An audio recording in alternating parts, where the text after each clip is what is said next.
आपका लिए बहुत बहुत धन्यवाद है। आदरणीय, आप बोल सकते हो, आप बहुत सीनियर सदस्य हो, लेकिन आपकी बोलने की आदत हम आपसे बखान सुनना चाहते हैं।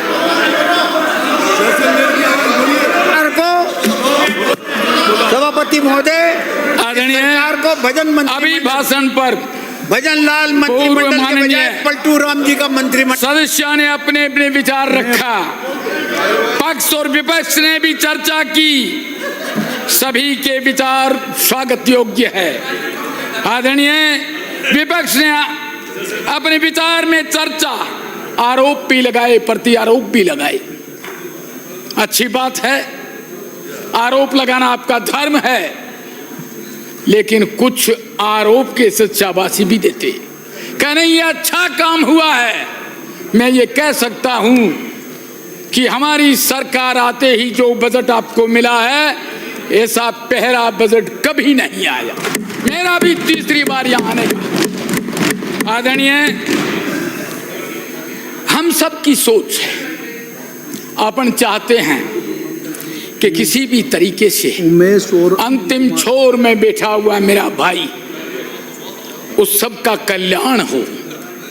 क्योंकि कोई भी विद्यार्थी परीक्षा देता है तो उसकी सोच होती है कि मैं कंपटीशन में आगे आऊं, और अपनी सबकी सोच है कि अपन आम जन का दिल कैसे जीते, उनको लोग कल्याणकारी योजनाओं से कैसे जोड़ें। ये हर एक की भावनाएं होती और आपकी भी होनी चाहिए। लेकिन विगत सरकार में आप थे, हो सकता है आप में ये सोच नहीं आई होगी, तब हम यहाँ आ गए, आप वहाँ पधार गए। माननीय, उक्त अंतिम व्यक्ति के मतदाताओं द्वारा ही आज अपन सब इस पवित्र सदन के अंदर विराजे हैं। उन्होंने बहुत बड़ा विश्वास अपने में किया है, और हम सब का दायित्व बनता है कि उनके विश्वास पे हम सब खरे उतर के उनकी हर योजना का काम, उनकी हर सोच को पूरा कर सके। माननीय सभापति महोदय, देश के प्रधानमंत्री आदरणीय नरेंद्र मोदी जी के कुशल नेतृत्व में विगत वर्षों में देश ने एक अद्भुत प्रगति की है।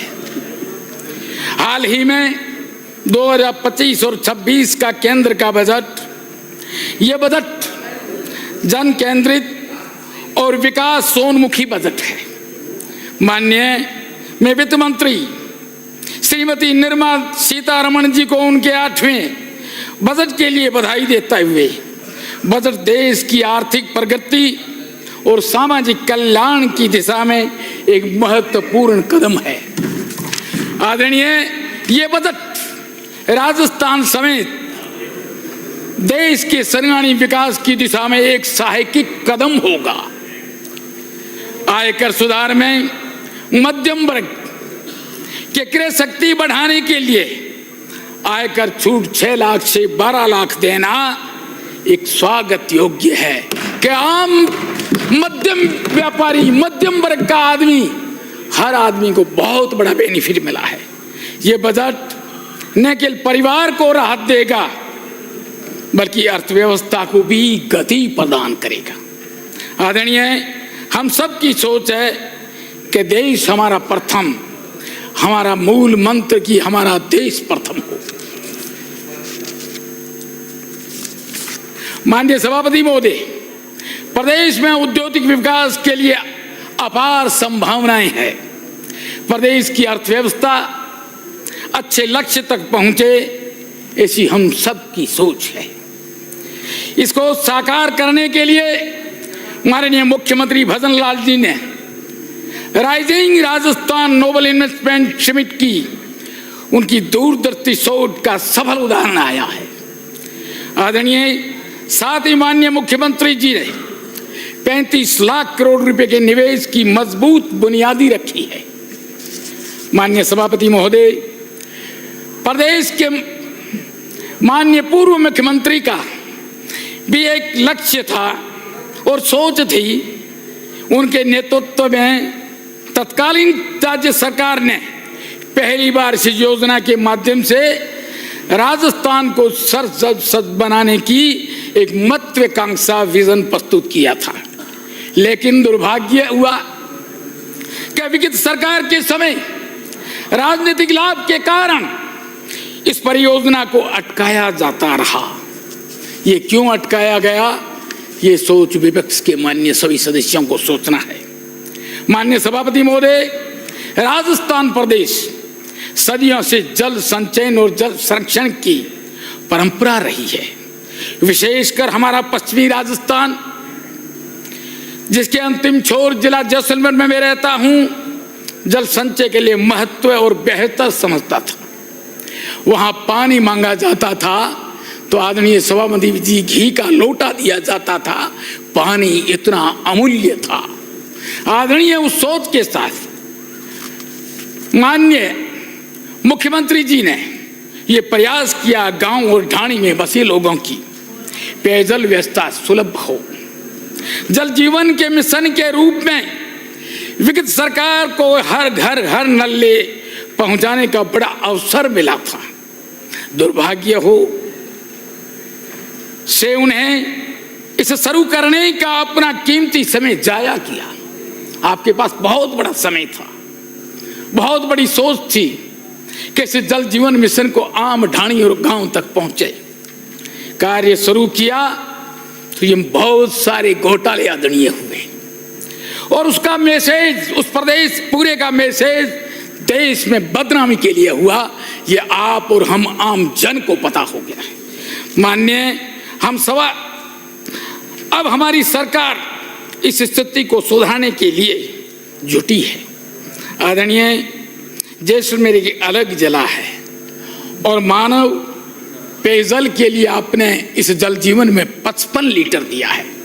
आदरणीय हम पशुपालक हैं, हम चाहते हैं कि हम भी पिए और हमारे पशु भी प्यासे नहीं रहे।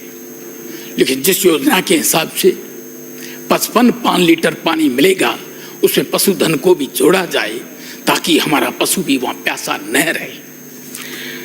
माननीय सभापति महोदय, गत सरकार के समय प्रदेश ऊर्जा के क्षेत्र में अंधेरे में डूबा था। कोयले की कमी, ऐसी विगत परिस्थितियों में हमारी सरकार ने सेवा का दायित्व संभालने के साथ केंद्र सरकार के माननीय नरेंद्र मोदी जी के मार्गदर्शन में छत्तीसगढ़ सरकार से सामान्य बिठाकर कोयला लेकर थर्मल इकाइयों को शुरू करवाया। ये आप और हम सबको पता है।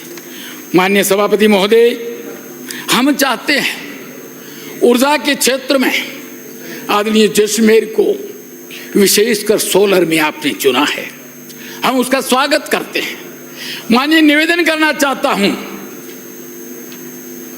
कि जैसलमेर एक ऐसा क्षेत्र है कि पूर्व में बहुत सारी सेटलमेंट की भूलें हैं।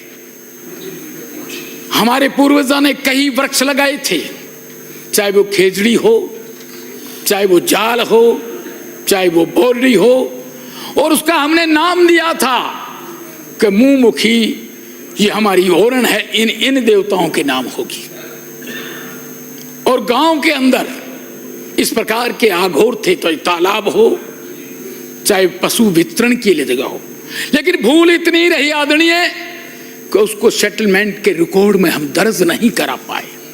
चाहे उसको शिक्षा की कमी समझो, चाहे हमारी खुद की भूल समझो, तो मैं निवेदन करना चाहता हूं सोलर आएगा। बहुत बड़ा क्षेत्र राजस्थान में जैसलमेर जिला है, अब लगाइएगा, हम स्वागत करते हैं।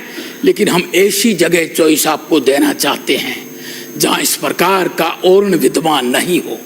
बगैर ओरण विद्यमान के भी हमारे पास जमीन है और आपके पास उसका रिकॉर्ड है। आदरणीय ओरण, खेतों के आघोर, हमारे एनिकट्स के आघोर, हमारे तालाब के आघोर, और हमारी जो ओरण विद्यमान आज है उसको छोड़कर आगे जगह दिए जाए, जिससे कि ऊर्जा पैदा हो, मेरे जैसलमेर को भी मिले और मेरे पूरे राजस्थान को मिले। ऐसी हमारी कामनाएं हैं।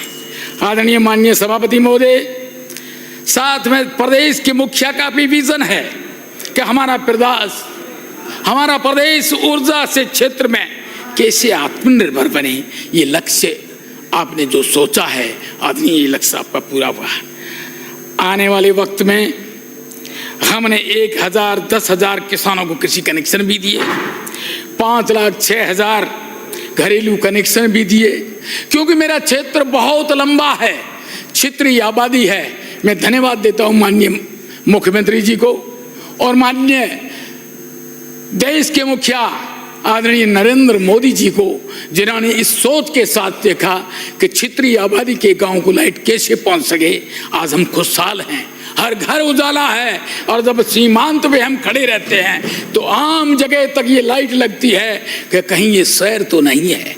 इसलिए मैं बारंबार धन्यवाद देता हूं माननीय मुख्यमंत्री जी को। आदरणीय, विशेषकर मैं धन्यवाद देता हूं, अभी आदरणीय पूर्व सीनियर सदस्य ने कहा था कि एक भी ऐसा जीएसएस बताओ जो पूर्णिमा में दावे के साथ कह सकता कि मेरे यहाँ से 2 जीएसएस काम सुचारू और चालू भी हो गया है, दूसरे भी जीएसएस आने वाले समय में होंगे।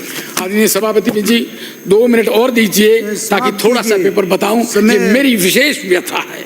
आदरणीय, हम चाहते हैं, अभी बातें हुई कि गत सरकार के समय पेपर लीक, नकलबाजी, हमने उससे अंकुश लगाया और आदरणीय इस चीज को सोच किया। आज एक भी ऐसा कोई नकल गिरोही नहीं पकड़ा और कोई परीक्षा स्थगित नहीं हुई। ये सबसे बड़ा काम है। आदरणीय थोड़ा सोचना ही पड़ेगा। आदरणीय, आप और हम सीट बिल्कुल नजदीक हैं, इसलिए थोड़ा मेरी तरफ भी ध्यान रखो। हरिओम।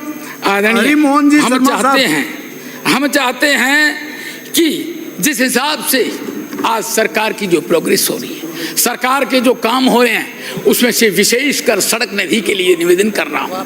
आदरणीय, आपने सड़कें हमें दी और पूर्ति बजट की जो सड़कें घोषणा भी, उसका कार्य भी हुआ, लेकिन एक निवेदन आदरणीय और कर सकता हूं। जैसलमेर, मैंने पूर्व में भी कहा है, ये क्षेत्रीय आबादी का क्षेत्र है। कोई भी नजदीक का गांव, चाहे 2 जिला हो चाहे दूसरा नजदीक का जिला हो, वो यदि 5 किलोमीटर लाइट ले जाएगा तो 5 गांव जुड़ जाएंगे, और 5 किलोमीटर जैसलमेर जिले में जाएगा तो उनका 1/4 भी वहां तक नहीं। आदरणीय सभापति मैं चाहता हूं कि जैसलमेर के लिए एक विशेष पैकेज दिया जाए दूरी के हिसाब से, क्योंकि जैसलमेर आपका कमाऊ जिला है, चाहे वो लाइट के हिसाब से हो, चाहे आपके खनिज के हिसाब से हो, चाहे आपके उद्योग के हिसाब से हो। मेरा निवेदन है जैसलमेर के लिए विशेष पैकेज रखा जाए। आदरणीय सभापति महोदय,